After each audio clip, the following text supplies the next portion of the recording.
Si Jimson. Pumasok po lahat ng sukal dito. Ito, puro basura. Huwag pong namimili ang mga nanunungkulan ng bibigyan ng ayuda. Talaga po lahat ay nasiraan.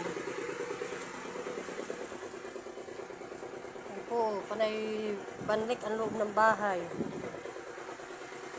Sumuot pa mga dahon ng saging sa loob ng bubong. Tanggal ang panoko.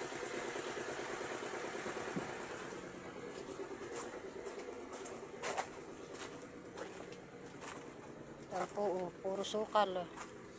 Sira-sira po dito yung kusina niya. Abay, naglista na daw baga kahapon ng mga nagsisilikas. Tapos ay pinasa daw ang papel. Hinanap ko nga si Maring Baby. Kukuha ako ng papel.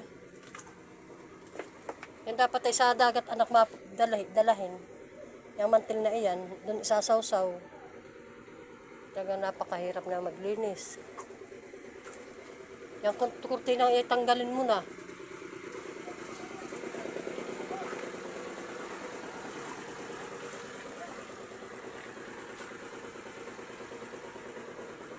Sira-sira talaga.